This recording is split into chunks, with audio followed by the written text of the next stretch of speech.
I'm blind as a bat.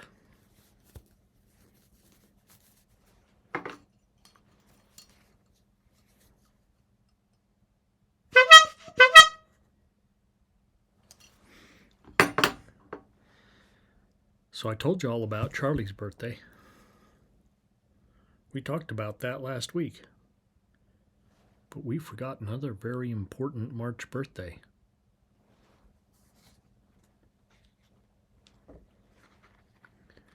This young lady right here. I know what you're thinking. Murph, you're holding that kind of funny. Well, I don't want to get kicked off the YouTube. And I don't think she sent me anything that I can show on YouTube. Oh. I probably already showed you these, but yeah. Right there, MTM, Mercedes the Muse.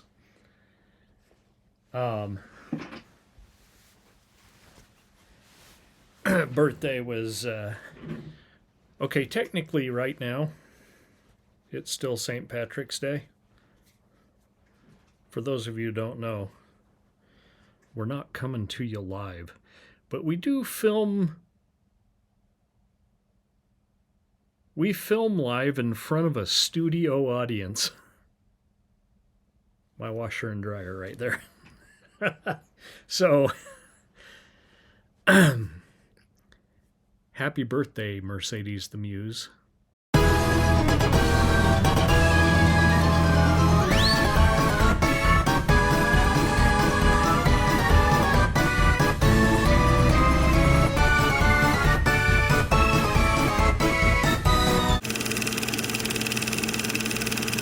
Okay, kids, welcome to the Late Night Picture Show.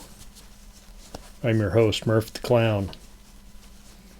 And this week, we have... These don't really have anything to do with each other, other than they came out in the early 70s.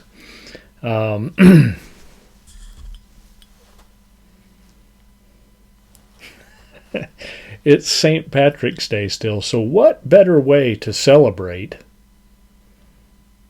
than by having a Kingston Negroni? Yeah. I mean, look at me. I'm about as Jamaican as you can get, right?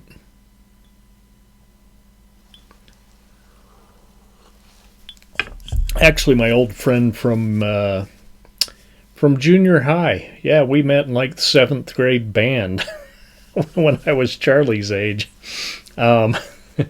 He bought me some scotch, over in the neighboring state. Oh, maybe I shouldn't say that too loud. Anyway, they don't carry it here, so fuck them.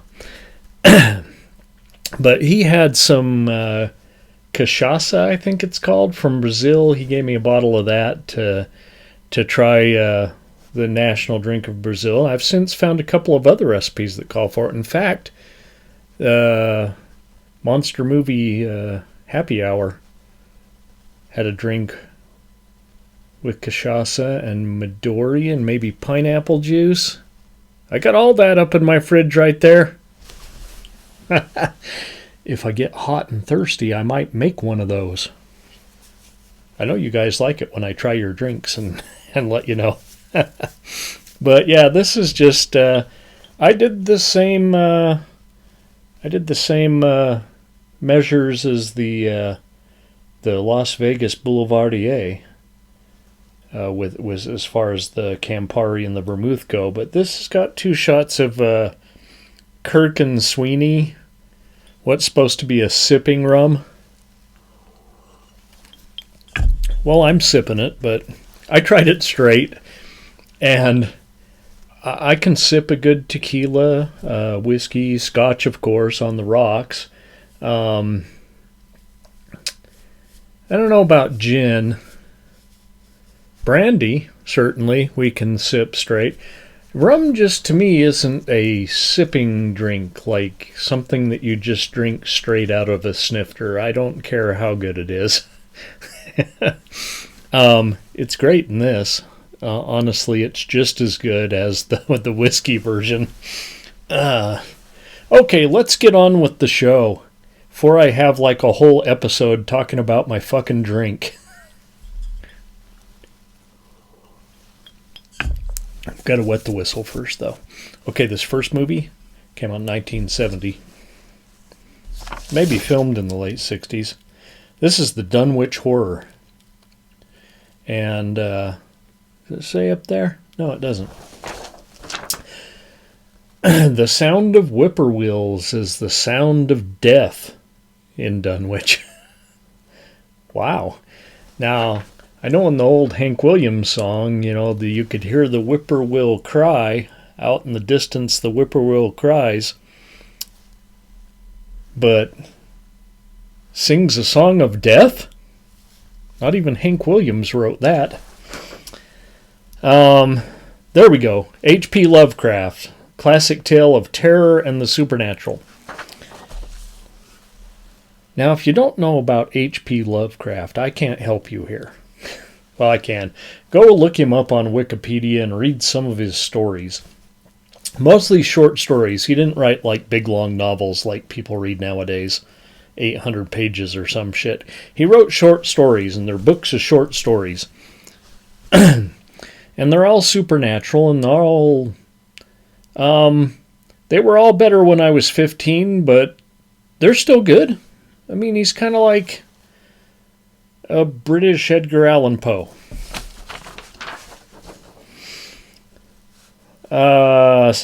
Sandra Dee, Dean Stockwell, Ed Begley, that'd be senior, Lloyd Bachner. Yeah, I don't know about that. And that gets kind of small for me to read. Poster's pretty cool. That thing right there, though... Yeah.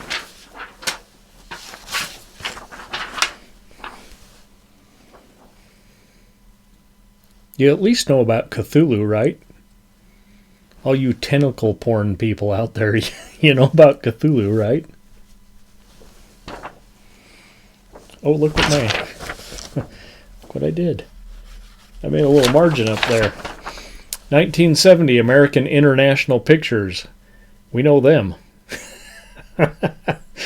That's a familiar market on the... a familiar studio on the late night picture show. Directed by Daniel Haller, Haller. And we went over who it starred. A visiting professor, Begley, that'd be the senior, not the junior that you all know, is presenting a course on the dread Necronomicon. When he asks the perky blonde student, D, to return it to the library where it is kept in a locked glass case, a strange mustachioed fellow, Stockwell, follows her and asks her to see the book. The brunette librarian steps in there. She's like, oh, hell no, you don't. But Blondie there, she's intrigued. Must be Stockwell's swarthy good looks. She ends up driving the guy. Wilbur is his name. Okay. Only in the movies. Only in the movies. And only if it's Dean Stockwell playing him. Is a guy named Wilbur intriguing to a perky blonde student. Let's just get that straight. She ends up driving Wilbur back to Dunwich, where she kind of falls under his spell. Again, only in the movies does a perky blonde student fall under Wilbur's spell.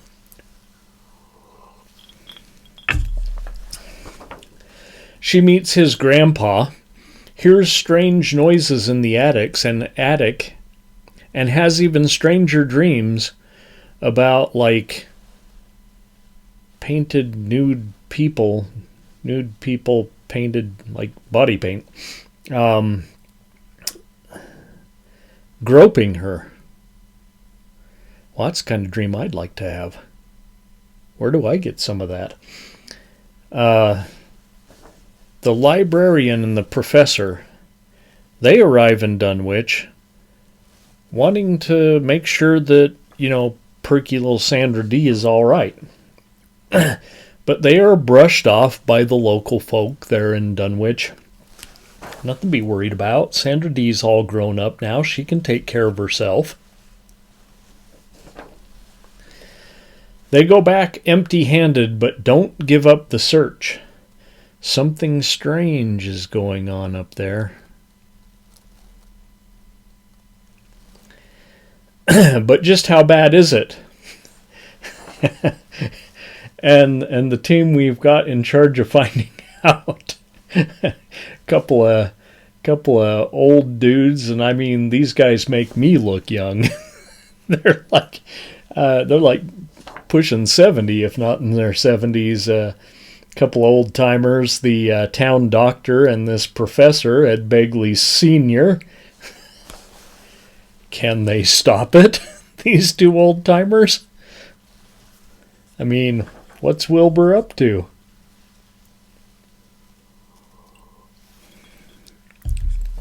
He's at least a young dude. He's Dean Stockwell. In 1970. Okay, this is actually a pretty good take on Lovecraft. As Lovecraft movies go, this one's pretty good. The effects at the time didn't allow for the faithful recreation of frankly any Lovecraft monster. So the standard 70s heavy-breathing POV, not MILF POV, I know you guys. I know my target audience. Not my target audience. I know my audience. 18 to 34, mostly male. You guys are watching that. I know you are. It's okay. Monster view, I called it here. Was employed. This time with psychedelic color reversal. That's like kind of like a negative. Maybe I'll see if I can do it here. Hang on.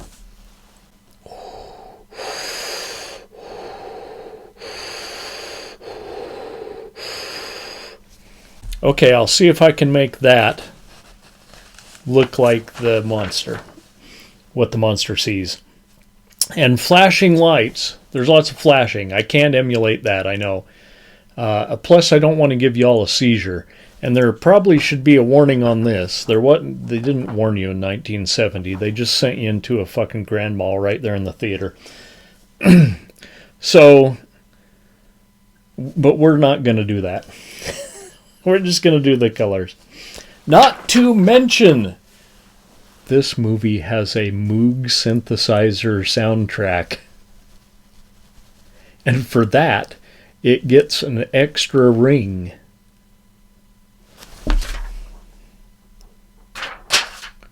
So tonight, the Dunwich Horror 1970 Moog synthesizer. It's a 4-ring circus on feature 1. Now be sure and stay tuned. I'm going to go up and make something else out of this rum. So, the problem isn't the rum. The problem's the rum comes in this little fat bottle that doesn't fit in my cabinet. So I got to drink it all.